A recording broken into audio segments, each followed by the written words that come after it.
I'm Maria Taylor from Hillplace Bulldogs. We've done this video to discuss purchasing a bulldog puppy. We do not recommend any internet sites purchasing a puppy. There's puppy farmers advertising on there, backyard breeders just trying to make money. There's van loads of puppies being brought over from Europe to be sold on those sites. We're not recommending them. Kennel Club website, they have a puppy list. I'm not going to recommend it because virtually anyone can advertise their puppies on there. The best thing is to go to a bulldog breed club. There's 18 bulldog clubs in England. Their details can be found on the Bulldog Breed Council website. These are bulldog people. They're there for the care of the dogs. They know the dogs inside out and ask them to recommend someone to you. This puppy today, he's 4 months old. He's a nice, healthy, strong dog, which is what you're looking for. He's got nice big nostrils. He's got lovely clear open eyes. He's got a reach of neck.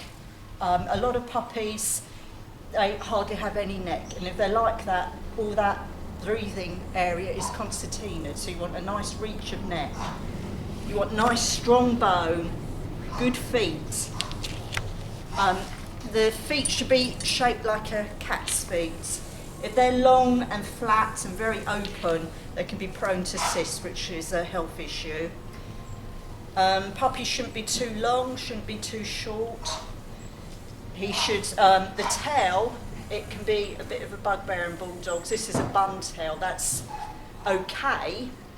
Some of them it can be inverted screw tail and go straight back into the body, and that's a health issue.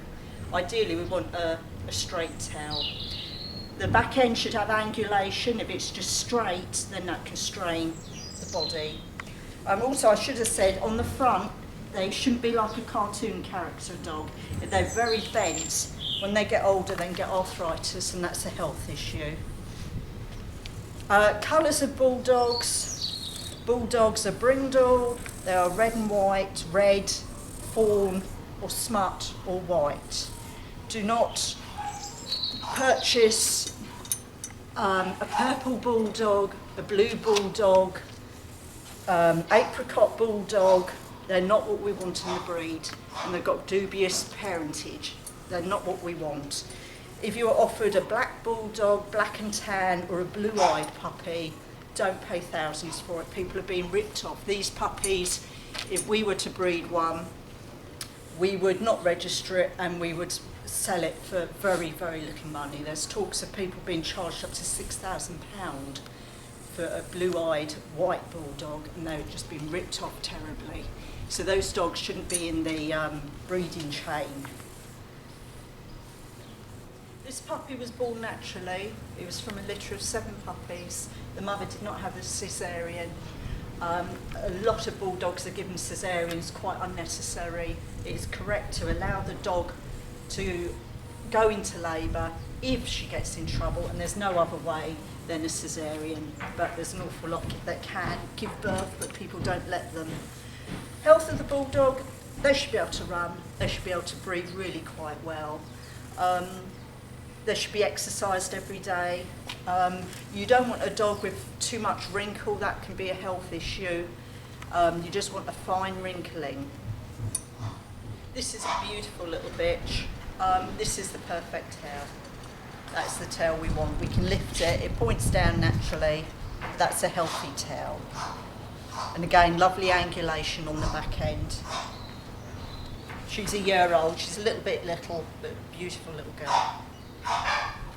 When purchasing a puppy, this is the type of tail you want to avoid. This is a screw tail that is inverted inside. So that is losing hair, it's sweaty, it gets dirty, and that hair can't escape, and that can be a health issue. That won't change as she gets older. So do avoid those types of tails. Go for a straight tail if at all possible. This little girl's nose roll is a bit too big. That's not really what we want in the breed. It can be a health issue. That has to be cleaned a couple of times a week because it sweats, it gets mucky. So we want fine wrinkling. She has had puppies, and none of the puppies had that big nose roll because we chose a dog that's not heavily wrinkled.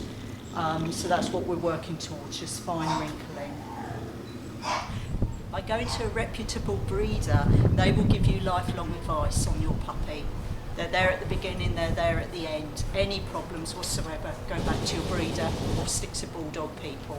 If you go to a backyard breeder, puppy farmer, they're not interested. That's why it's very, very important to go to the proper people. They'll be there for you. Good breeders don't need to advertise. If you buy a puppy and it's got an endorsement on it that its puppies are not eligible for registration, that's quite normal for respectable breeders to do that, and it's quite normal for them also to put not for export. Reasons being, we put it on, it stops the puppy farmers, the backyard breeders wanting our dogs. And if a puppy buyer then joined clubs, started to show their puppy and eventually wanted to breed from it, we would remove the endorsement.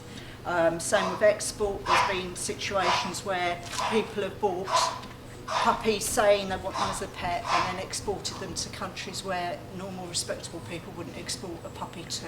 That's why those endorsements are on there. They can only be removed by the breeder. This little puppy's 4 months, she's Olivia, her name is, and she's not behaving very well.